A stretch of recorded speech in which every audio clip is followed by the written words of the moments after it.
जब मैं अपने बीच में बात कर रहा हूं तो ये मान के चलो कि मां पड़ोसी और मामा का घर हो, मैं आप ही के साथ का हूं।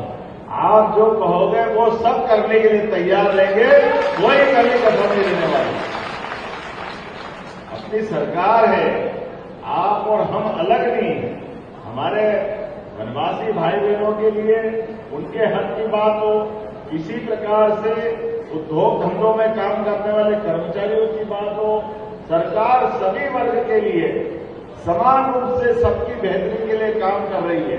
तो पहले दिन जब से यशस्वी प्रधानमंत्री की मौजूदगी में शपथ हुई है, लगातार हम उस दिशा में काम कर रहे हैं, कोई कसर बाकी नहीं रख रहा। हर दिन हमारा आप ही के लिए समर्पित है।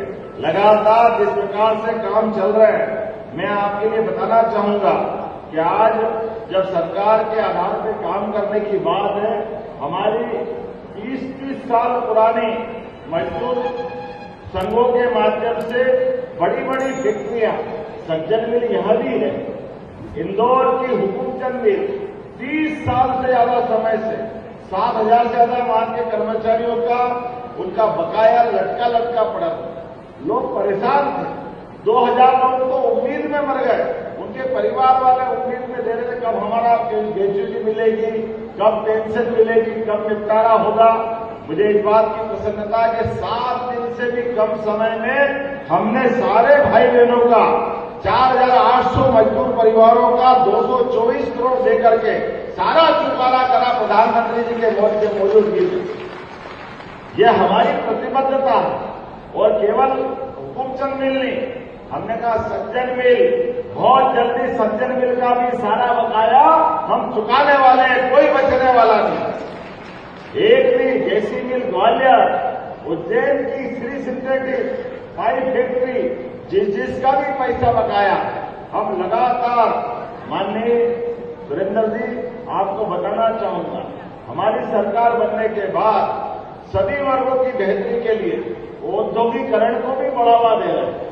जब हम औद्योगिकरण की तरफ बात करते हैं तो बड़े पैमाने में कई लोगों को रोजगार मिलने की संभावना रहती है और उनको रोजगार दिला करके प्रदेश की भी आर्थिक दृष्टि से बेहतर स्थिति लाने के लिए लगातार हमने हर महीने औद्योगिक दृष्टि से संभाग में औद्योगिक निवेश की लगातार योजना प्रारंभ की। 8 संभाग में लगातार हमने एक के बाद एक कार्यक्रम किया और मोटे तौर पर पहले केवल एक ही स्थान पे होता था, लेकिन हमने कहा इसको नीचे तक ले जाने की जरूरत है। और मुझे इस बात की प्रसन्नता है कि जब नवा GIS किया भोपाल में, भोपाल तो 1956 से मध्य प्रदेश की राजधानी थी, लेकिन भोपाल में कभी भी औद्योगिक निवेश का बड़ा कार्यक्रम नहीं हुआ। मुझे इस बात की प्रसन्नता है जब हमने ये निर्णय लिया तो न केवल भोपाल वालों को बल्कि यशस्वी प्रधानमंत्री स्वयं उसमें आए। श्रीमान नरेंद्र मोदी जी का जोरदार अभिनंदन करें। हमारे अपने देश के प्रधानमंत्री, माननीय प्रधानमंत्री आए, गृह मंत्री आए, सभी बड़े बड़े अलग अलग प्रकार के औद्योगिक घराने के लोग आए और सबके माध्यम से हमने अपनी वही प्लानिंग सामने रखी। जैसे अपना नारा कितना अच्छा है, देश के हित में करेंगे काम और काम के लेंगे जोरदार ताली बजा, इस भाव को सामने रखकर किसी भी वर्ग का देश के हित में काम कर रहे हैं। उद्योगपति अपना उद्योग लगाए, लेकिन मजदूरों को पूरा दाम दिलाए, उनके हक के बारे में कोई कमी नहीं होना चाहिए। सरकार आपके साथ खड़ी है, इसलिए लगातार हम काम कर रहे हैं और उससे आगे बढ़ करके अभी हमने और नई योजना चालू की। ये मशीनीकरण के युग में लगातार मशीन ज्यादा होती है तो कई सारे लोग बेरोजगार होते हैं। हमने कहा इसके बजाय इसमें संशोधन करते हुए उद्योगपति अपना उद्योग लगाए और मजदूर आधारित उद्योग लगाएंगे, रोजगार आधारित उद्योग लगाएंगे। इस दिशा में हम काम कर रहे हैं। उसका परिणाम क्या आ रहा है कि हमारे पास आज भी, अगर जैसे उदाहरण के लिए यह हमारा वनवासी अंचल का, आदिवासी अंचल का बेल्ट, यहाँ कई सालों से पुराने जमाने में जिनिंग प्रेस होती थी, काटन की बड़ी बड़ी यहाँ खदानें और गठाने बनती थी और कपड़े की भी मिले थी, लेकिन धीरे धीरे खत्म हो गई। हमने कहा इसमें संशोधन करेंगे और अभी लगातार इस दिशा में काम कर रहे हैं कि जो रोजगार आधारित, अरे कपड़े के धागे बनाना, कपड़ा बनाना, रेडीमेड गारमेंट्स बनाना और उसमें मजदूरी करने जो आएगा प्रति मजदूर 5,000 रुपया महीना इंसेंटिव सरकार की ओर से देंगे ताकि हमारे रोजगार आधारित कारखाने खड़े हो। बिजली का बिल, बिजली में, जमीन में, फैक्ट्री लगाने में, ब्याज में, सभी में छूट दे करके जो रोजगार आधारित उद्योग लगाएगा उसको हम एक तरह से फैक्ट्री में 70% के आसपास सब्सिडी देने वाले हैं, क्योंकि रोजगार चाहिए। हमारे राज्य के अंदर हमारे गरीब लोगों को रोजगार आधारित काम मिलता है, उसकी बात ही अलग है। इसलिए बड़े पैमाने पर बहुत जल्दी अपने ही रतलाम के पास बदनावर से लगे हुए क्षेत्र में 1 लाख फैक्ट्रियों का 1 लाख रोजगार मिलेगा। पीएम मित्रा पार के माध्यम से जोरदार अभिनंदन करें। हमारी बहुत जल्दी वहां का इंडस्ट्रियल बेल्ट का लोकार्पण होने वाला। मेरी अपनी सरकार बनने के बाद उज्जैन में हमारी बहनों के लिए भोपाल, उज्जैन, खरगोन, खंडवा, बुरहानपुर तक जहां जहां भी हमारी कृषि और खासकर खेतीहर मजदूरों का क्षेत्र है, इसमें कृषि आधारित उद्योग धंधों के लिए लगातार अभियान चला रहा है। मैं मान के चलता हूं आज के इस अवसर पर जब मैं दूसरी बात कर रहा हूं तो रतलाम हमारे लिए वैसे तो एक अलग प्रकार का स्थान है। रतलाम से लगा पूरा बेल्ट, रतलाम की तरफ देखो तो जहां से इसकी लोकसभा अलीराजपुर तक जाती है और अलीराजपुर में हमारे वनवासी भाई बहन बड़े पैमाने पर हीरे के काम करने के लिए सूरत जाते हैं। हमने कहा सूरत की जरूरत नहीं है, अलीराजपुर में हीरे के लिए काम का कारखाना खोल रहे हैं, वो वहीं काम धंधा करे, उनकी जिंदगी में वहीं से रोजगार आए। न केवल हीरे के लिए बल्कि अपने सभी प्रकार के, अभी आप श्री अन्न के माध्यम से मक्का, ज्वार, कोदो, कुटकी, ऐसी कोई भी मोटे अन्न की योजनाओं के आधार पर 1,000 रुपया क्विंटल का इसमें हमने अलग से अनुदान चालू किया कोदो कुटकी के लिए और बड़े पैमाने पर ये इथेनॉल के प्रोजेक्ट लगा रहा है। तो खेती में भी अपने लिए मक्के को प्रोत्साहन देने के लिए आप देखो बाजार का भाव मक्का का पहले 1200, 1400, 800 में खरीदते थे, आज 2400, 2500 ज्यादा मक्का निकल रही है। जोरदार अभिनंदन करें अपने किसान भाइयों के लिए, अपने खुद के खेत में भी आमदनी बढ़े। इसलिए हमने प्लान बनाया कि एक खेत तक, प्रत्येक खेत तक पानी पहुंचा करके उनके जीवन में भी बदलाव लाएंगे। उनके जब बिजली आएगी, बिजली के माध्यम से आज यहाँ इसी रतलाम के पास का ये जो 8 लेन सुपर एक्सप्रेस है, यहाँ एक बहुत बड़ा औद्योगिकरण की दृष्टि से एक नया कारखाना के लिए औद्योगिक क्षेत्र विकसित कर रहे हैं। लेकिन मुझे मालूम है कि हमारी बहनें, कई लोग गांव से आते जाते, लेकिन बड़े बड़े कारखाने के आसपास उनके थोड़ी देर आराम करने के लिए उनको थोड़ा सा साफ सुथरे या जरूरत पड़ती है, तो एक तरह से फैक्ट्रियों के अंदर हॉस्टल टाइप व्यवस्था की जरूरत पड़ रही है। हमने मास्टर प्लान में बदलाव करके औद्योगिक क्षेत्र के साथ भी मजदूरों को पक्के मकान ढंग से मिले, इसकी भी मंजूरी देने का काम चालू कर दिया। मजदूर झुग्गी झोपड़ी मिले और उद्योग में काम करें, ये बात समझ में नहीं आती। इसलिए हमारे लोग बराबरी से लेना चाहिए। उनके लिए भी माननीय सुरेंद्र जी ने कहा है, लेट्रिन बाथरूम की जरूरत पड़ती है, खाना बनाने की जरूरत पड़ती है, आराम की जरूरत पड़ती है। तो छोटे छोटे मकान औद्योगिक क्षेत्र में रखकर भी एक तरह से वो हमारे लिए, सबके लिए सुविधाजनक होंगे। इतना ही नहीं, आने वाले समय में अपने खास करके गरीबों के लिए हमने अभी तक एम्बुलेंस थी, तो एम्बुलेंस में कोई बीमार हो जाए तो एम्बुलेंस आ जाती है, फोन करो तो पैसा नहीं लगता।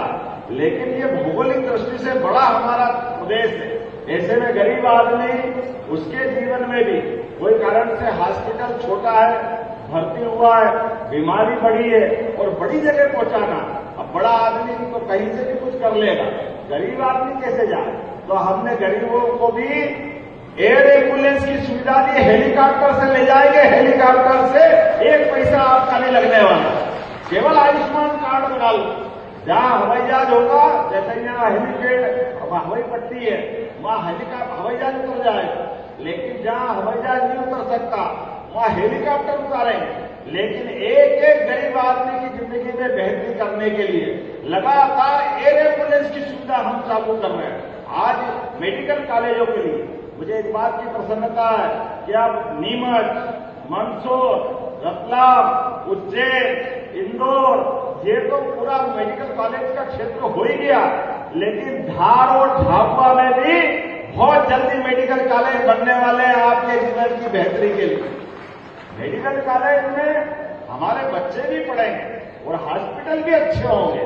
अरे हमारा व्यक्ति नहीं तो मालूम पड़ता धार से, झाबुआ से कोई अहमदाबाद जा रहा, कोई बड़ौदा जा रहा, कोई बंबई जा रहा, इलाज के लिए बड़ी दिक्कत आती थी। हमने कहा 2 साल से भी कम समय में सारे स्थानों पर, खास करके वनवासी अपने आदिवासी भाई बहन के क्षेत्र में बड़े बड़े मेडिकल कॉलेज खोलते हुए ये नई व्यवस्था खड़ी कर रहे हैं। यशस्वी प्रधानमंत्री की बात करते हैं तो आज बदलते दौर में यशस्वी प्रधानमंत्री ने पारंपरिक कौशल और श्रम शक्ति से भारत का समृद्धि का आधार बनाने के लिए अब मिट्टी की कला, काष्ठ कला, धातु कर्म, शिल्प, इंजीनियरिंग ऐसे सारे क्षेत्रों में, और इसको सरल भाषा में कहो तो बढ़ई, लोहार, सुनार, कुम्हार, मूर्तिकार, मोची, बढ़ई, राजमिस्त्री, ऐसे सारे लोगों के लिए भी सरकार काम कर रही है। ये गिग वर्कर्स के लिए भी सरकार के माध्यम से बहुत सारी योजना आई है। मुझे इस बात की प्रसन्नता है कि हमारी सरकार ने भी लगातार संबल योजना के माध्यम से और उसके अलावा भी गरीब, महिला, किसान, युवा, ये चारों वर्ग की बेहतरी के लिए अलग प्रकार के आयोग बनाए। एक एक वर्ग में इनके जीवन में कैसे बेहतर से बेहतर सरकार की योजना बने, उनका लाभ कैसे मिले, इस दिशा में हम काम कर रहे हैं। जब मुझे इस बात की प्रसन्नता है कि आपके बीच बात कर रहा हूं, तो संबल योजना के माध्यम से अभी तक हमने 2023-24 में 96,610 परिवारों को 711 करोड़ की राशि आपको दी है। जोरदार अभिनंदन करो संबल योजना के माध्यम से। और आप सबसे भी निवेदन करता हूं, संबल योजना में नाम जरूर जुड़वाना।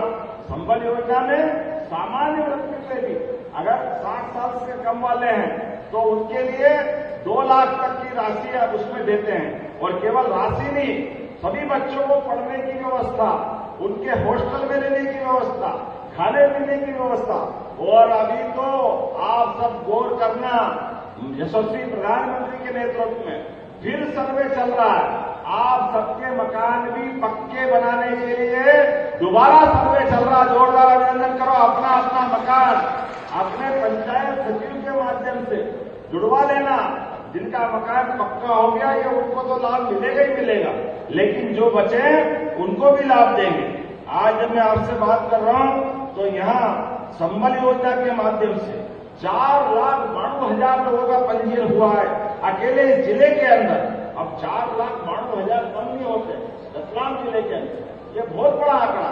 लेकिन ऐसे हर जिले के अंदर जहां भी आंकड़ा है हम सब उनको देने को तैयार है। आज के इस अवसर पर जब मैं अपने बच्चों की बात करता हूं तो आपके सरकारी स्कूल में पढ़ने वाले बच्चे जो पढ़ के आगे बढ़ेंगे उनको समय पे साइकिल, पहले साइकिल देने में लंबा लंबा टाइम लगता था। किताब कापी भी सरकारी स्कूल में, स्कूल बाद में खुलेंगे, हर जगह हमने किताब कापी पहुंचा दिए ताकि बच्चे पढ़ने के पहले जैसे स्कूल खुले उनको किताब कापी मिल जाए, दूर है तो साइकिल मिल जाए। और कपड़े भी हम अपनी तरफ से दिलाने को तैयार हैं। अरे गरीब का बच्चा आगे बढ़ेगा, डॉक्टर बने, वकील बने, इंजीनियर बने, उसकी सारी फीस भी सरकार के माध्यम से भरने वाले हैं। जोरदार अभिनंदन करो। संबल योजना के माध्यम से आपको सारा लाभ दिला रहे हैं। बदलते दौर में जिस प्रकार का समय चल रहा है, मैंने कल ही अम्बेडकर जयंती के अवसर पर हमारे यहाँ पशुपालन को लेकर के एक बहुत बड़ा अभियान चल रहा है। हमारे लिए जब खेतों में आमदनी बढ़ रही है, बिजली, पानी पर्याप्त उपलब्ध हो रहा है, लेकिन खेती के अलावा भी पशुपालन अर्थात दूध उत्पादन से भी आमदनी बढ़ती है। और दूध उत्पादन के लिए बड़े पैमाने पर सहकारी संघ को आगे करते हुए नेशनल एग डेवलपमेंट बोर्ड के माध्यम से हम अपने भाई बहनों से सहकारी समितियों के माध्यम से दूध खरीदते हुए जो 25 से ज्यादा गाय पालेगा उसको स्कीम के अंतर्गत 25% का अनुदान सरकार के द्वारा दिया जाएगा, सरकार के माध्यम से लाभ दिलाएंगे। जिनके घर में गाय और भैंस हो वो दूध उत्पादन करें, दूध को खरीदने की गारंटी सरकार देगी, लेकिन किसी भी हालत में गरीब आदमी की जिंदगी बेहतर होना चाहिए। जब मैं आज वनवासी ग्रामीण मजदूर महासंघ में बात करता हूं तो इसका दायरा तो बहुत बड़ा है, बहुत देर तक बोल सकते हैं, लेकिन बोलने के बजाय करने की जरूरत है। तो मैं आज पुनः दोहराता हूं, बहुत जल्दी भोपाल में बैठेंगे और आपके साथ कदम से कदम मिला करके आप जो जो मांगोगे वो सब देने का प्रयास करेंगे हमारे सारे भाई बहनों के लिए।